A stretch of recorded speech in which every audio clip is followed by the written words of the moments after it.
대장동 항소 포기 파장이 검찰을 넘어 정치권까지 확산하고 있습니다. 네, 잠시 뒤면 정성호 법무부 장관이 대장동 항소 포기 사태와 관련해 입장을 밝힐 텐데요. 검찰이 이례적으로 항소를 포기한 지 사흘 만입니다. 관련해서 두 분과 짚어보겠습니다. 이승훈 민주당 전 전략기획 부위원장, 윤기찬 국민의힘 법률위 부위원장과 함께합니다. 어서 오세요. 안녕하세요.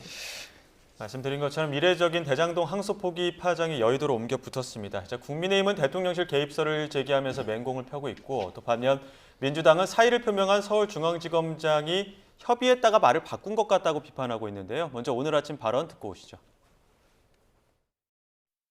제가 25년 정도 법조 생활 했는데요. 예. 이런 경우 처음 봤습니다. 그 정도로 이례적이고 일선의 수사팀 전원 수십 명의 검사들이 전부 다 이건 항소를 하는 게 맞는 사안이라고 봤고 네. 중앙지검장까지 다 결재를 마쳤고 예. 대검에 보고돼서 대검도 그 의견에 동의해서 법무부에 똑같은 보고서를 올렸는데 어허. 법무부에서 이견을 달았다는 거 아닙니까? 대검에서 동의가 안 된다면 법무부에 올리기 전에 음흠. 일선하고 협의를 먼저 합니다. 아. 저도 뭐 검사로서 일을 해봤지 않습니까? 예. 그럼 일선과 협의해서 통일된 의견을 올리지 대검에서 법무부에 보고하면서 대검 의견과 중앙지검장 의견이 서로 다릅니다. 이렇게 보고할 리는 없거든요. 그렇게는 검찰이 저는 대통령실하고 법무부 장관의 교감 내지 지시 없이 이런 결정이 되는 건 시스템상 불가능하다고 생각합니다. 법무부 장관으로 대표된 법무부가 실제로 논의를 했다면 네. 그 부분에 있어서는 지시가 아니고 서로 이런 게 좋지 않겠냐 논의 정도를 할 수도 있는 거고 지금 차장 얘기가 지시를 받아 했다 이런 얘기도 아니거든요. 네. 그러니까 논의는 그 밑에 단위하고도 할 수 있는 것 아닌가 이런 생각도 듭니다. 그러니까. 정진우 검사장의 행동에 대해서 굉장히 유감스럽게 생각을 합니다. 네. 그러니까 노만석 총장 대행의 입장은 서로 정진우 검사장과 협의를 해서 했다는 취지로 얘기를 했는데 정진우 검사장은 내가 의견을 관철시키려고 했으나 안 됐다 이렇게 지금 얘기를 하고 있잖아요. 그런데 제가 보기에는 서로 정진우 검사장도 결국은 항소 포기의 뜻을 같이 했는데 오케이 해놓고 이렇게 자기 자신이 마치 미안한 표현이면 독립운동 하듯이 이렇게 해서 나가는 그런 인상을 주는 게 아닌가 싶어서 굉장히 유감스럽게 생각하죠. 일단 주진우 의원은 검찰 출신이고 25년 법조 생활했다고 하니까, 그리고 또 법률비서관도 했습니다. 지금 이러한 상황들이 대통령실 개입 없이는 불가능하다 시스템상, 이렇게 얘기하고 있는데 윤 부원장께서는 어떻게 보십니까? 그래서 항소 포기에 이르게 된 경위에 대해서는 이제 다툼의 여지는 있어요. 그러나 이례적인 건 맞는 것 같고, 또 하나는 어쨌든 수사팀과 중앙지검장은 일단 그 항소 여부에 대해서 결정을 했었다는 거잖아요. 예. 그런데 대검을 거치면서 뭔가 바뀐 거죠. 그런데 대검 이 검찰총장 직무대행자도 법무부의 의견을 참고했다라고 했기 때문에 어쨌든 법무부의 의견 제시는 있었던 건 분명합니다. 그 의견 제시가 이게 지휘인지 아니면 단순한 범죄 의견 제시인지 이건 몰라도 법무부의 의견을 받아서 항소 포기에 이르게 된 것은 맞는 것 같아요. 그런데 이 부분이 뭐가 문제냐면 항소장은 내도 될 게 아니었나 싶어요. 항소장은 보통 저희가 불변기한이라 그래서 판결 선고일로부터 7일 이내에 내야 됩니다. 그 다음에 이제 항소 이유와 관련된 의견이 다를 수는 있어요. 항소 이유는 이 해당 기록이 항소법원으로 간 뒤에 20일 내에 되면 되는 거거든요. 근데 서둘러서 항소 포기했다. 이 부분은 도저히 납득이 안 되는 부분이 있어요. 그리고 제가 이제 이 사건은 공익과 관련된 사건이기 때문에 성남시에서 가져갈 돈을 덜 가져갔다는 거잖아요. 이게 대장동 일당 민간 사업자가 더 가져갔다는 겁니다. 그럼 공익과 관련된 건데 법무부에서 예를 들어서 이게 본인들이 그러니까 대검에서 이거 항소 포기하겠습니다라고 하더라도 저는 공익의 대변자인 법무부는 일단 항소하세요라고 해야 되는 사안이 아닌가. 왜냐하면 그 성남시가 훨씬 더 몇천억을 더 가져갈 잠재적 가능성이 있는 사건인데 이거를 포기한다는 대검의 뜻이 만약에 그렇다 하더라도 민주당 말처럼 법무부는 야 그거 일단 항소해 이렇게 해야 되는 게 아닌가 싶어요. 그래서 직권남용 아니면 직무유기 아닌가 개인적으로. 만약에 법무부에서 말을 섞었다면 예. 저는 개인적으로 그런 생각이 듭니다. 예, 윤기찬 부위원장께서는 일단 항소장을 일단 내도 되지는 않았을까라는 의견 주셨는데 이 항소장을 포기하는 거, 항소 포기하는 것 자체가 굉장히 이례적인 상황이잖아요. 항소 포기가 보통 어떤 상황이 이루어집니까?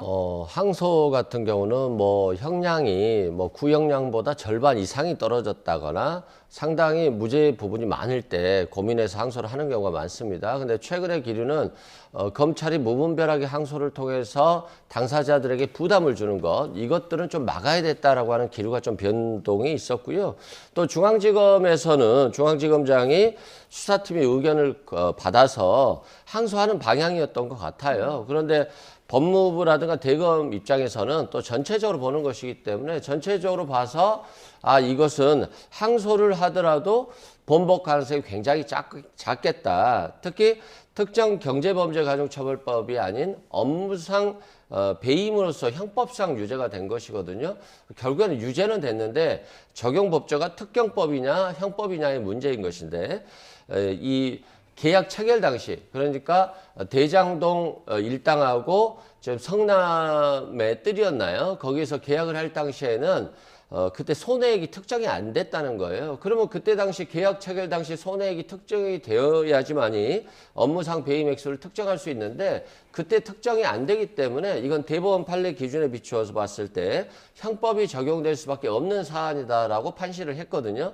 그런 측면에서 아마도 항소를 하더라도 지금 말하는 특경법 적용은 좀 어려웠을 것 같아서 항소를 하지 않은 것으로 보여집니다. 근데 지금 정진우 중앙지검장은 사의 표명했고 노만석 검찰총장 대행은 이거 법무부 의견을 들어서 서울중앙지검장과 협의한 결정이다라고 얘기했는데 또 정진우 중앙지검장은 대행을 설득했지만 관철되지 않았다. 이렇게 하면 의견이 좀 갈리는 부분들이 있거든요. 여기는 어떻게 좀 판단해야 될까요? 그 두 분 다 저는 그 보신의 결과다라고 생각을 해요. 뭐냐면 원래 예전에 검찰총장 같은 경우에는 막으려고 하고 일단은 항소를 왜냐하면 이제 중앙지검장이 전결권자예요.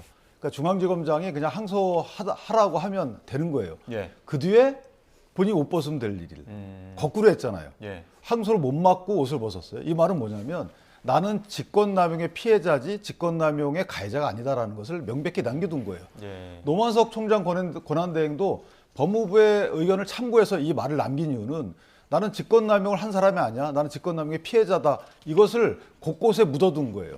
저는 개인적으로 글쎄요, 뭐 여러 사람의 평가는 비겁할 수도 있고 하지만 어쨌든 이 사람들은 사실관계에 대해서 나는 하고 싶었는데 못했다. 또는 법무부에서 이런 의견이 있었다라는 것을 본인들 공표한 말 속에 심어뒀잖아요.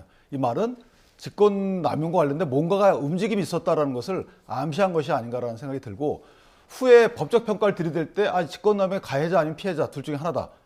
근데 나는 직권남용의 피해자 이런 데에 본인들의 말에 어떤 핵심이 있었다라고 생각을 하고요. 그다음에 민주당에서 얘기하는 것처럼 이게 물론 무분별한 항소권은 자제돼야죠. 그런데 저희가 조금만 거슬러 올라가면 카카오의 그 김범수 의장에 대해서 예. 법원에서 아주 이례적인 판단을 했어요. 무죄를 내면서 이거는 사실 별건 수사다. 그리고 피해자의 허위 진술을 강요했다. 이런 취지로 무죄를 냈는데 이거 항소했어요. 근데 이 항소에 대해서는 왜 법무부나 이런 데 가만히 있었죠? 이거 원래 이거 항소 못하게 막았어야 되는 거 아닌가요? 그런데 이 사건을 항소를 막고 그 사건 항소를 또 그냥 뒀어요. 그러니까 앞뒤가 안 맞는 거고 제가 가장 이해가 안 되는 부분은 제가 항소 이유서를 얘기를 했는데 실제 많은 항소 실익이 있어요. 이 사안엔. 그러니까 변호사님 말처럼 생각을 달리할 수는 있죠. 그런데 전부 다 항소 안 한 건 도대체 납득이 안 돼요. 예를 들면 자 양형부당은 항소 안 할 수 있어요. 좋습니다. 그런데 무죄 나온 부분 항소할 수 있는 거잖아요. 그다음에 추징과 관련된 이해충돌법 위반에 대해서 무죄 나온 부분도 항소할 수 있는 거잖아요. 항소 사유가 제가 볼 때 여러 개가 있는데 전부 다 항소 안 한 거는 이해가 안 되는 거예요. 예. 그러니까 그중에 일부에 대해서 야 이거 항소할 필요가 없지라고 뭐 법무부나 대검과 수사실무팀과 의견이 다를 수 있죠. 그런데 전부 다 항소할 필요가 없다? 이거는 도대체 저는 이해가 안 되는 부분 중에 하나예요. 예, 지금 지적하신 것처럼 일단 전부 다 항소를 하지 않았잖아요. 특경법상 배임이나 이해충돌방지법 위반에 대해서도 항소하지 않은 부분, 이 부분에 대해서는 어떻게 평가하십니까? 그러니까 중앙지검장도 좀 이해가 안 되는 게 본인이 그렇게 항소를 해야 된다라고 판단했으면 대검의 말을 안 듣고 항소할 수도 있는 거죠. 그러고 나서 사표를 낼 수도 있는 건데 굳이 항소를 하지 않고 사표를 냈다는 것도 저도 개인적으로 좀 이해가 어렵습니다. 그리고 대검 지휘부라고 하는 것은 실제 지휘권이 있어요. 자꾸 직권남용 하시는데 그렇다고 한다면 대검 지휘부는 아무것도 할 수 없는 거예요. 중앙지검장이 해야 되는 것이고 또 수사팀에서 무조건 항소해야 된다라고 하는데 중앙지검장이 반대하면 직권남용이 된다면 실은 계급이 있는 것인데 계급이 있는 사회인 것이고 지휘 체계가 있는 것인데 그게 바뀌는 것이기 때문에 이게 뭐 직권남용에 해당한다. 저는 그렇게 보지는 않습니다. 다만 중앙지검장이 사의를 표명할 정도로 그렇게 소신이 있다라고 한다면 항소하고 사의를 표명해도 될 부분이거든요. 그래서 그 부분에 대해서 조금 굉장히 아쉬운 부분이 많고요. 자꾸 이게 뭐 이재명 전 성남시장과 연관이 있다. 이재명 대통령을 위해서 이런다라고 하는데 저는 다르게 봅니다. 왜 그러냐면 유동규 씨가 계속해서 이재명 대통령 비난하고 유튜브에서 굉장히 많이 비난을 했잖아요. 그래서 대통령이 안 되기를 굉장히 바랬던 사람이고 남욱 변호사 같은 경우도 굉장히 이재명 전 성남시장 이재명 후보에게 굉장히 안 좋은 얘기들을 많이 했던 사람이에요. 그럼에도 불구하고 굳이 뭐 이재명 대통령이 자신의 재판을 위해서 항소를 하지 않았다? 저는 그렇게 보지 않고 이번에 항소를 하지 않은 결정이 이재명 대통령이 대통령직을 임기를 끝나고 나서 재판을 진행했을 때 영향을 미치지 못해요. 그 재판을 하는 재판부의 자의적인 독립된 판단에 따라서 하는 것이기 때문에 저는 너무 이게 마치 대통령실과 확대 해석하는 것도 저는 부적절하다라고 생각됩니다. 예, 지금 이야기를 들어보면 윤 부원장도 그렇고, 그러니까 서울중앙지검장은 위에다 얘기했는데 안 됐어 이 얘기고, 또 지금 검찰총장 대행도 위에 의견 참고했어 이거지 않습니까? 그럼 오늘 이제 법무부에서 잠시 후엔 정성훈 법무장관 이야기가 나올 텐데 법무부에서 의견 제시해서 했다고 하는 경우, 아니면 지휘했을 경우 이 부분도 이제 법적으로 좀 다툴 여지가 있는 거 아닙니까? 그러니까 단순히 의견만 제시한 경우에는 그걸 직권남용을 보기가 어렵죠. 그런데 만약에 그 의견 제시가 도대체 어떻길래 대검 입장에서도 사실상 큰 방향을 안 정했다는 것은 항소에 무게를 뒀다는 거거든요. 그러니까 중앙지검에 결재할 때까지 반부패 수사부에서 대검 반부패 수사부에서 별도의 입장을 내지 않았다는 부분은, 전달 안 했다는 부분은 특별히 이의가 없었다는 거예요. 그런데 갑자기 이게 입장이 변했다는 거예요. 아니 법무부의 의견을 냈다고 해서 갑자기 입장이 변할까요? 또 하나는 제가 법무부의 의견이라고 함은 사실 항소 이유서 제출 단계에서 내는 거가 맞아요. 예. 항소장이 제출되고 나서 그다음에 20일 이내에 항소 이유서에 뭐 A, B, C, D 항소 이유가 있는데 그 A, B, C, D 중에 A는 좀 문제가 있다 법리상. 그럴 경우는 법무부가 의견을 낼 수가 있는 거죠. 그런데 항소 여부와 관련된 의견을 저렇게 냈다. 근데 그것도 상당히 다소 이거 의견을 받는 사람들 입장에서 보면 따를 수밖에 없는 의견의 강도였고 내용이었다. 그건 문제가 있는, 법적 평가를 받아야 되는 부분이 하나 있는 것이고, 또 하나는 이재명 대통령을 위해서 했는지 안 했는지 아무도 모르죠. 그런데 결과론적으로 보시죠. 이게 만약에 이렇게 항소가 전체적으로 안 하게 되면 또 이재명 대통령은 도움을 받아요. 왜냐하면 특경법상의 무기 또는 5년 이상의 그 해당 법조항에 적용될 수가 없어요. 예. 공범격인 여기서 만약에 확정이 된다 그러면 이재명 대통령 결과적으로 도움을 받는 거고요. 그러면 어떤 문제가 있냐면 김만배 씨 등의 그 8천억 원 추징이 무산됐잖아요. 431억 원인가만 됐단 말이에요. 예. 그럼 그 사람들한테는 이 부당이익이 전국적으로 귀속이 돼요. 그러면 이걸 우리가 그냥 평가한다. 이재명 대통령을 위해서 8천억 정도의 이 추징할 수 있는 기회를 잃었다. 납득이 안 되는 거잖아요. 그다음에 김만배 씨 등에 대해서 이미 법원은 검찰의 청구에 의해서 2천억 정도가 추징 보존에 돼 있어요. 가압류가 돼 있단 말입니다. 가압류돼 있다는 말은 재산이 있고 그게 묶여 있단 말이에요. 근데 이거를 이제 추징할 수가 없어요. 430억 원 넘는 것은 항소 포기했기 때문에. 그러니까 전반적으로 저는 이거 전체적으로 보면 뭐 민주당 어떤 분들이 얘기하듯이 3분의 1 이상의 형이 선고가 됐고 일부는 뭐 구형보다 높이 선고됐으니까 맞다. 근데 양형부당만 항소유가 아니거든요. 그 양형부당에서 그 말씀이 맞아요. 그런데 무죄 나온 부분에 대해서는 당연히 항소해야 되는 부분이 있어요. 그러니까 이거는 3분의 1에 대해서만 천차를 한다는 것은 항소유가 8개인데 그중에 1개에 대해서만 말씀 주시는 거고 나머지 항소유가 더 중요한 거예요. 자, 양형부당 그렇게 항소유 안 할 수 있습니다. 근데 무죄에 대해서는 항소해야죠. 특히나 이해충돌법 무죄에 대해서는 추징과 직결되기 때문에 당연히 항소해야죠.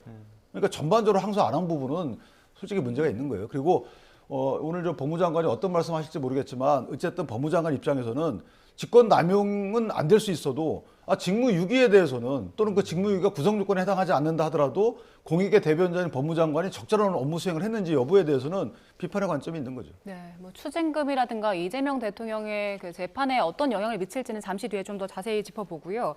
그 이번 항소 포기 결정 최종 책임자 이거 법무부 장차관 쪽으로 지목을 하는 의견들도 있는데 변호사님 의견은 어떠세요?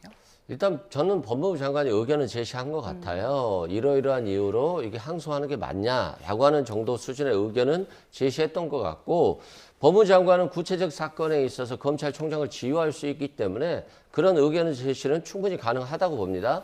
다만 대검에서 이걸 받아들이지 않았다라고 한다면 법무부 장관은 수사 지휘권을 발동해야 돼요. 그렇지 않으면 실은 대검에서 하더라도 어떻게 방어할 방법이 없거든요. 그렇다고 보면 대검의 대행이 얘기했듯이 법무부 장관의 의견을 참고해서 자신들도 얘기했다라고 하는 거잖아요. 그럼 법무부 장관은 의견 제시를 했고 대검도 그게 맞다라고 수용한 것이기 때문에 여기에 대해서 누가 얘기를 했냐라고 하는 것은 중요하지 않는 것 같아요. 다만 이 항소를 하지 않았을 때 정말 지금 국민의힘이 얘기하는 마치 8천억 원을 환수할 수 있는데 환수하지 못할 것인가 라고 하는 문제는 다른 것이거든요. 아니 1심 법원도 대등재판부에서 판사 3분이 판결을 한 거예요. 이건 대법원 판례상 업무상 배임 액수가 특정되어야지만이 이 금액이 5억 이상, 50억 이상이 돼서 특경법이 적용될 수 있는데 이 대장동 계약을 체결할 당시에는 이익 자체가 특정이 되지 않았다. 그런데 이익이 특정되지 않았는데 나중에 얼마를 이들이 벌 줄 알고 이 금액을 특정한 것으로 봐서 특경각법을 적용할 것이냐. 그것은 대법원 판례에 비추어 맞지 않다라고 하니까 제가 봤을 때 뭐 항소를 해서 절대적으로 추징금이 검찰의 주장처럼 안 될 것이다 라고 하는 뭐 확답은 없습니다만 그럴 가능성이 매우 높기 때문에 마치 항소를 하지 않아서 김만배 일당으로부터 돈을 환수하지 못한 것이다. 그렇게 보지는 않고요. 한 400 몇십억 정도를 김만배 씨에게 이제 추징하는 것으로 되어 있는데 이건 유동규 전 법무장한테 428억을 이 대장동 사업이 잘 되면 주겠다라고 하는 뇌물 약속이 있었기 때문에 아마 그것이 그렇게 된 것으로 보여지고요. 제가 좀 아쉬운 부분은 정성호 장관이 굉장히 중립적으로 합리적으로 이런 얘기들을 잘 해왔었는데 이번에 오히려 마치 재판중지법 사건 있지 않았습니까? 아니 재판이 중지되어 있는데 왜 자꾸 재판 중지법을 만드느냐 정쟁에 끌어들이지 말라라고 했는데 법무부 장관이 만약에 이런 대검의 이런 얘기들을 조언을 했다라고 한다면 그게 오히려 괜히 나쁜 프레임에 사실상 대통령에게 좀 부정적인 영향을 미칠 수 있기 때문에 좋은 판단인지 여부에 대해서는 저도 좀 고민이 있습니다. 그 일선 검사들의 반발도 굉장한 것 같습니다. 뭐 사퇴하라는 지도부 사퇴하라는 문자까지 지금 지휘부 나오고 있고 또 일각에서는 검찰청 폐지했을 때보다 더 절망적으로 느껴졌다 이런 반응들도 있는데 이런 반응들은 역시나 앞서 윤 부원장 말씀하신 것처럼 지휘부 어떤 보신 그러니까 다시 말하면은 몸을 좀 사리는 듯한 어떤 발언들 때문이라고 봐야 될까요? 그러니까 인간적으로 납득을 그러니까 납득되는 건 있어요. 왜냐하면 이분들도 한 가정이 있는 사람들이잖아요. 그런데 당장 이렇게 여러 가지 잡음이 나오니까 김병기 원내대표 등이 항명이라고 그러잖아요. 그러니까 공익을 위해서 내가 어떤 목소리를 낸다 하더라도 항명이라고 하면 그 뒤에서 뭐 직위 위태로울 수 있고 그다음에 심지어는 처벌까지 받을 수 있는데 이런 정부에서 본인이 목소리를 이렇게 온전히 낼 수 있겠습니까? 그러니까 물론 국민적 입장에서 보면 야 검찰이 변호사님 말씀대로 항소했어야지. 물론 그렇죠. 저도 그렇게 생각을 해요. 근데 한 가정의 가장으로서 내 직을 잃고 처벌받을 각오를 하면서 그렇게 할 수 있을까요? 저는 이게 정치권에서 검찰 흔들기의 결과라고 봐요, 사실은.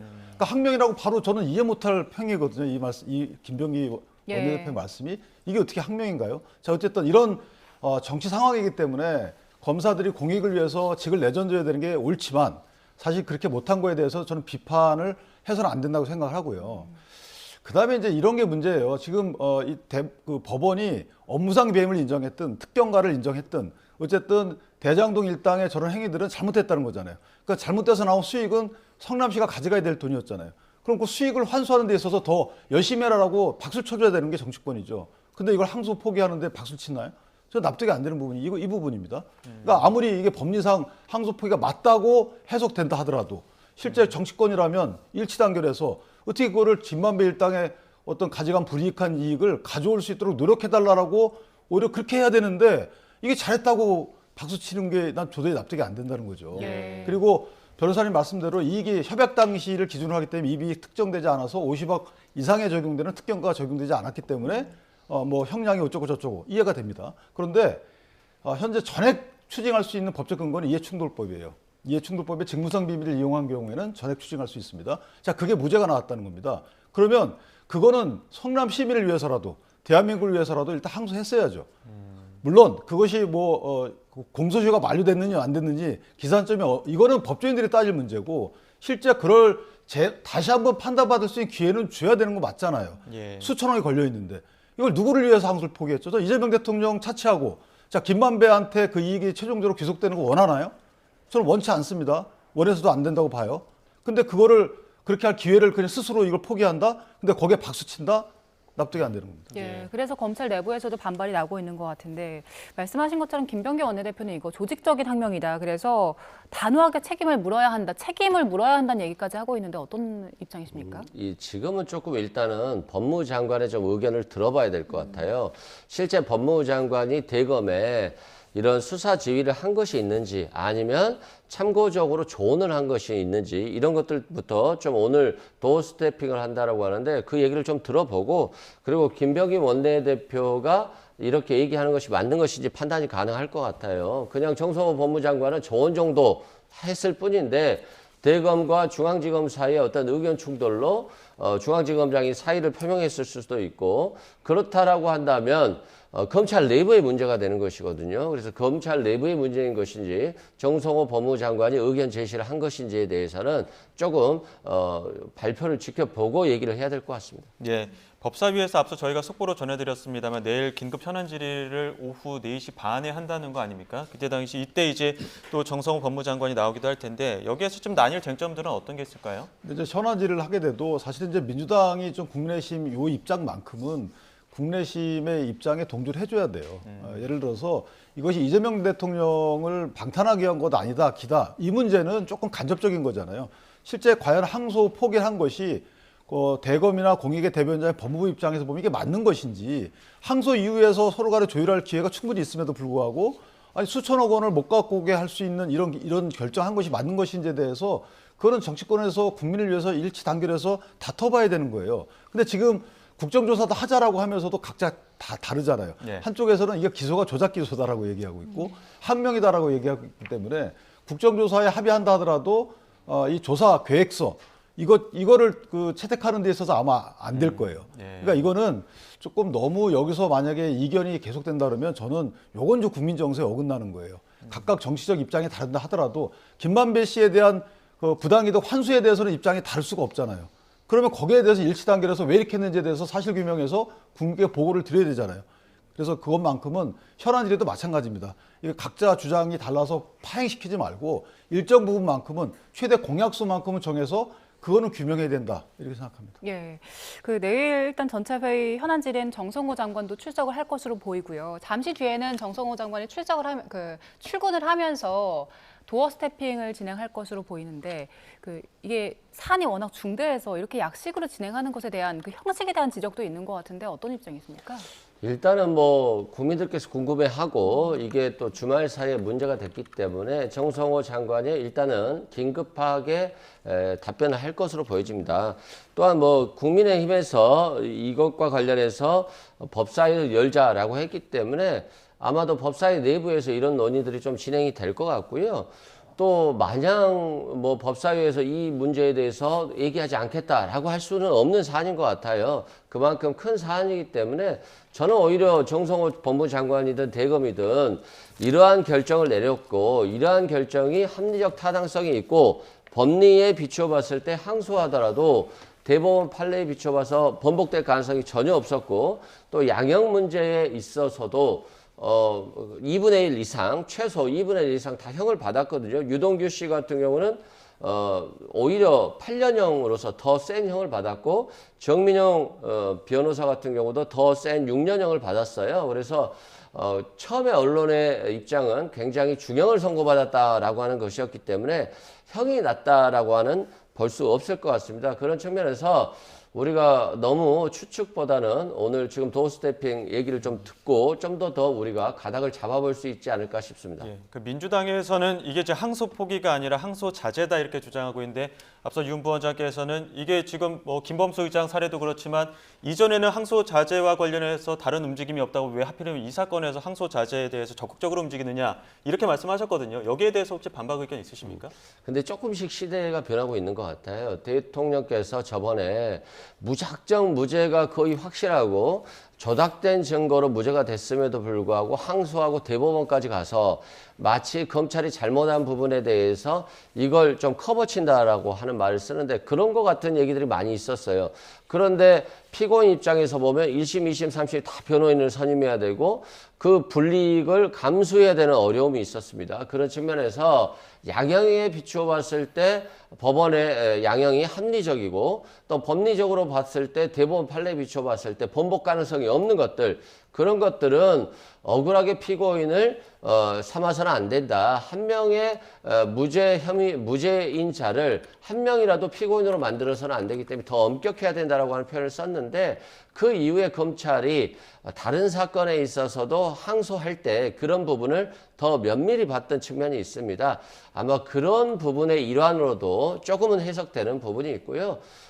정말 잘못이 아닌데 이게 잘못된 허위 진술에 의해서 처벌을 세게 받으려고 하는 위험에 놓인 사람들이 많아요. 그런 부분에 있어서는 항소를 하지 않는 게 맞고 이것도 검찰이 항소했는데 무죄 나오면 그냥 기분이 나빠서 항소할 수도 있는 부분이거든요. 그래서 이런 부분은 조금 냉정하고 객관적으로 변화될 필요가 있기 때문에 그런 부분의 일환도 조금은 영향을 미쳤을 것으로 보여집니다. 네, 7일에 이제 항소 포기 결정이 내려지고 오늘이 이제 사흘째인데 아직 대통령실에서는 공식 입장이 나오진 않았거든요. 여론 좀 살펴보다가 대통령실에서도 입장을 좀 낼까요?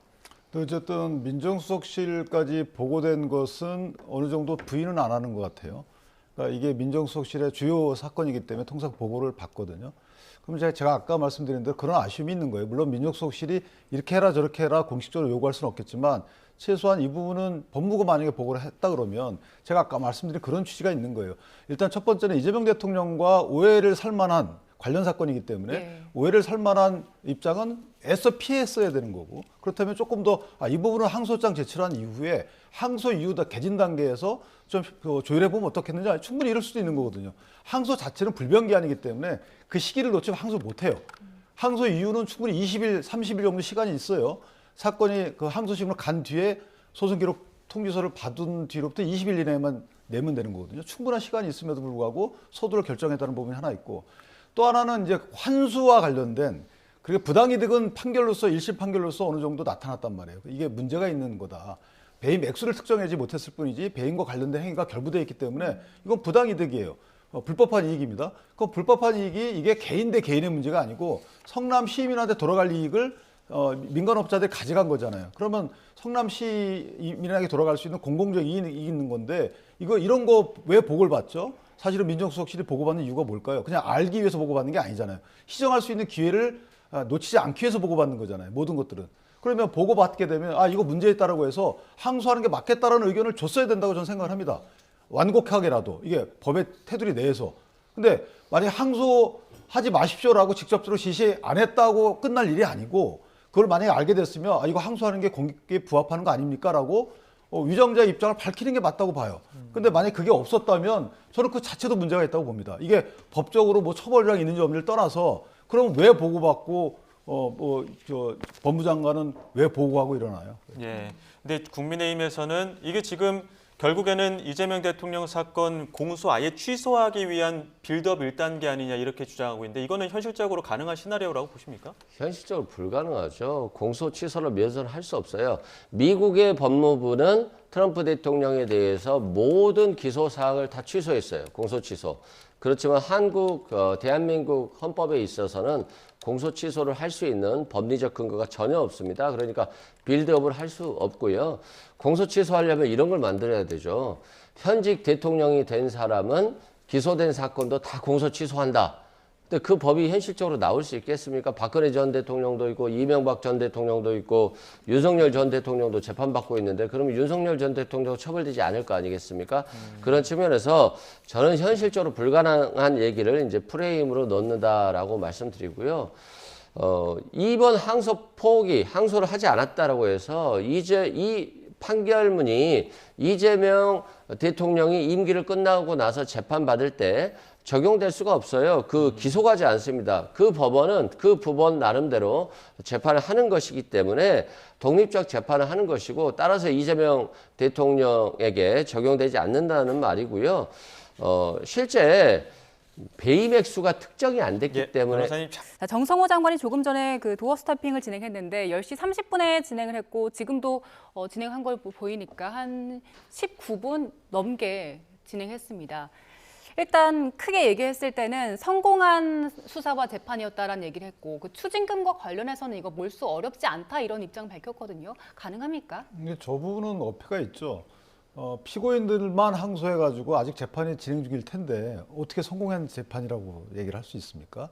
이건 어떻게 보면 애당초에 이 정도만 생각했던 것인가라는 생각이 들 정도로 앞뒤가 안 맞는 말씀을 한 것이고 또 하나는 그 평상시에 어떤 장관의 스타일과 또 안 맞아요. 제가 개인적으로 좀 놀랐는데 특히나 추징 관련돼서 그 추징을 뭐 400여 원만 한 것에 대해서 그 변명식에 옹호하는 듯한 발언을 하신 거는 김만배 씨의 변호인인 듯한 느낌을 받았어요.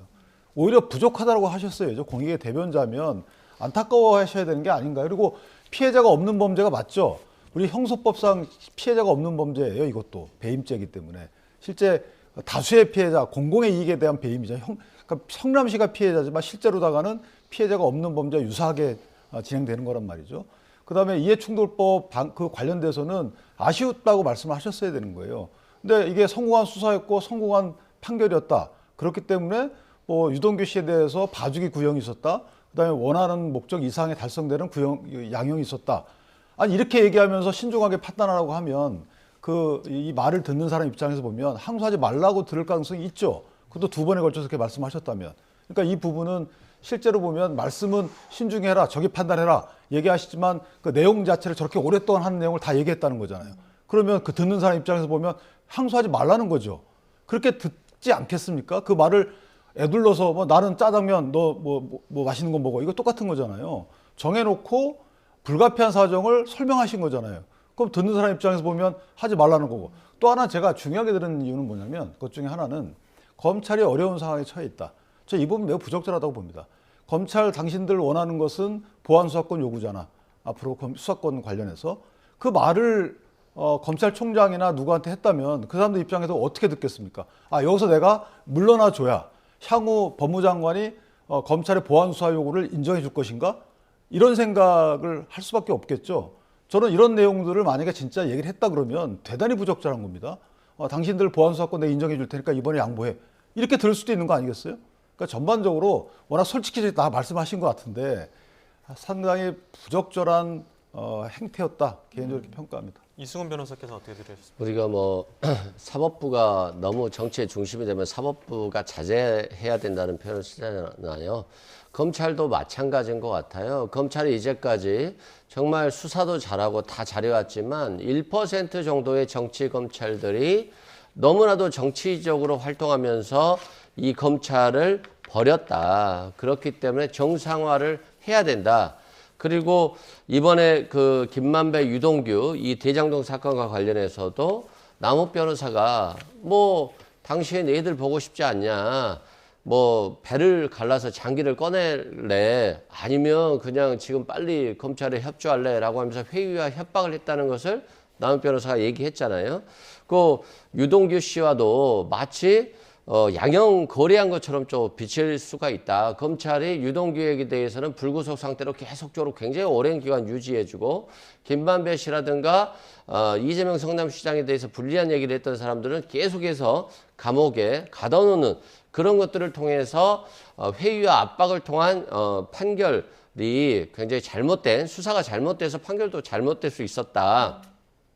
이런 부분들도 많이 얘기를 했어요. 그만큼 정성호 장관이 굉장히 자신이 고민했던 고민과 소신에 따라서 대검에 신중하게 한번 판단해봐라. 번복 가능성이 많지는 않은 것 같다. 이런 차원의 얘기를 한 것이고 이걸 대검이 받아들인 것이기 때문에 문제가 없었다. 이런 것들을 잘 해명한 것 같습니다. 예, 알겠습니다. 여기까지 듣겠습니다. 지금까지 이승훈 민주당 전 전략기획부 비원장, 윤기찬 국민의힘 법률위 부위원장 두 분과 함께했습니다. 고맙습니다. 고맙습니다.